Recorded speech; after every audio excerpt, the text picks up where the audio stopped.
Welcome back to the Footballing Channel. We're jumping right into today's explainer, and man, we are looking at an absolutely impossible dilemma. Argentina's national team is sitting at the very twilight of a true golden era. I mean, we're talking about a squad that literally climbed to the mountaintop of world football. But right now, they're staring down a pretty terrifying precipice. To really understand what they're up against, we're going to completely unpack and analyze one man. We're talking his vision, dribbling, playmaking, his goals, consistency, statistics, and honestly, his ultimate influence on the beautiful game. So, how do you replace the irreplaceable? That is the exact question that literally brought Argentina's manager, Lionel Scaloni, to tears. Right after a totally grueling, bad-tempered match that capped off their recent tournament run, Scaloni was sitting in a press conference just deeply emotional. He was contemplating a future without his 39-year-old centerpiece. He actually said, "I feel the need to think because I don't know if we'll be able to do something as grand as this." It's heavy, right? Argentina's entire identity, their tactics, their fighting spirit, it's all built around one guy. So what is a one-man team without the one man? Part 1. Dribbling, defying the odds. Let's take a quick look at where this totally unique identity actually began. The guy's ascent is basically a Hollywood script. Long before the World Cups and, the massive global fame, his journey started with this relentless dribbling style that had to overcome literal biological odds. As a kid in Rosario, Argentina, he wasn't just small. He was deemed way too small to even be picked for playground matches. So his solution? He just kept the ball glued to his feet, dribbling so incredibly well that they literally had no choice but to pick him first. But at age 9, he got diagnosed with a growth hormone deficiency. His body basically wasn't producing the chemicals he needed to grow.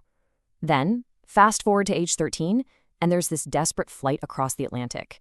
He lands at Barcelona's academy, La Masia, and the executives were so blown away, they signed him on an actual paper napkin right there to guarantee his medical treatments.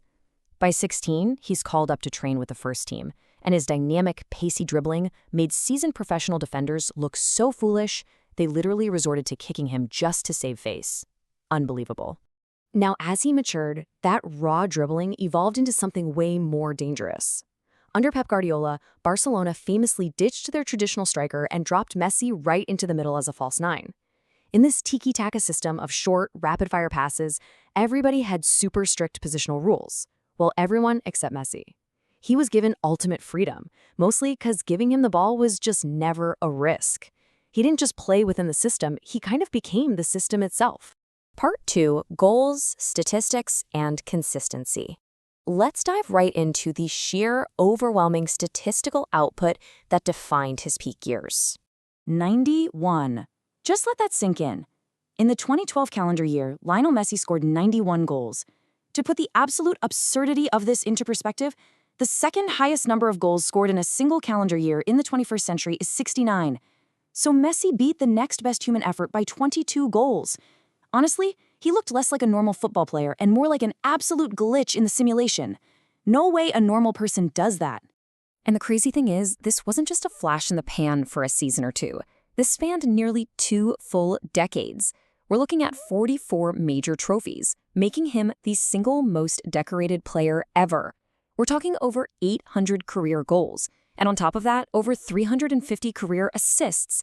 He wasn't just the ultimate finisher, he was somehow simultaneously the absolute ultimate creator. Which brings us to the ultimate symbol of individual greatness, 8 Ballon d'Or awards. This was a journey that kicked off when he was just 22 years old and stretched all the way to his time at Inter Miami. 8 different times, he was voted the absolute best player on the planet. He essentially broke the scale of how we even measure footballing greatness. Part 3, vision and masterful playmaking. You see, as Messi got older and that physical burst naturally wilted a bit, he didn't just fade away. He pivoted. He went from outrunning opponents to simply outthinking them. To really understand how this works in practice, let's break down some brilliant tactical analysis by James Lawrence Alcott on how Argentina structured their whole 2022 World Cup build-up entirely around an older Messi. First off, they completely abandoned playing fast. Instead, step 1, they played these incredibly patient, side-to-side passes right along the backline to bait the opponent into pressing. Step 2, once the opponent actually bit, Argentina's midfielders dropped deep, right into the opposition's block. And step 3, this purposefully overloaded the center of the pitch, totally scrambling the defense to create wide open space. And they managed to achieve this center overload using a really cool concept called escadinas. It's a Brazilian term meaning ladders. So teammates like Enzo Fernandez and Alexis McAllister would literally sacrifice their own open space out on the wings to purposefully cram themselves into these heavily defended central areas. They basically acted like rungs on a ladder, building these really dangerous vertical pathways right through the very heart of the opposition's defense.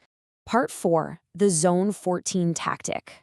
All of that incredibly complex movement was designed to exploit this one very specific thing.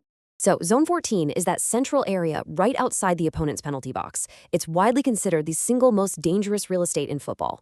Now, at 39, Messi notoriously covers the least ground of pretty much any outfield player. He literally walks around the pitch. But you know what? That is the absolute genius of it.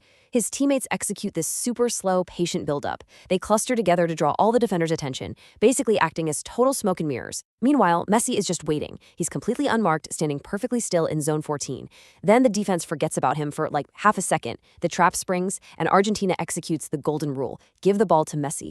And before the defense can even process what's happening, boom, the ball's in the back of the net. Part 5, an irreplaceable influence. Let's kind of zoom out from those specific tactics for a second and look at his broader philosophical impact on the whole sport. When we're talking about Messi, we're looking at an influence that forces us to ask a really heavy question. When he finally hangs up his boots for good, will the sport ever see a player of this magnitude again? A guy who literally dictates the entire geometry of the pitch just by standing completely still. Because if you compare the modern game to the Messi era, the contrast is pretty stark. Today's superstars, like Kylian Mbappe with his just blistering speed, or Erling Haaland, who's just a pure goal-scoring machine, they're incredibly talented, obviously. But they're essentially specialists, right? They operate within these highly restrictive, system-based tactics. Messi, on the other hand, represented an era of pure, raw intelligence. He wasn't just a cog in a system, he was an entire era of footballing greatness, all rolled into one complete player. Which brings our narrative right back to the emotional reality of Argentina's squad today. This right here is exactly why Scaloni was in tears. He knows that no matter who puts on that famous number 10 shirt next, they are going to be compared to the completely incomparable. The manager, the teammates, the fans, everybody realizes that this specific type of magic, this total reliance on an absolute alien of a football player, it just simply cannot be recreated. So I want to leave you with this final, pretty provocative thought.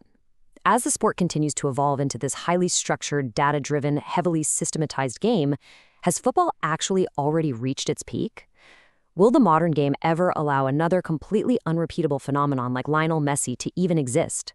Or was this simply the greatest era we'll ever be lucky enough to witness? Let that sink in for a bit. Thanks so much for joining me for this explainer today on the Footballing channel, and I will catch you all on the next one.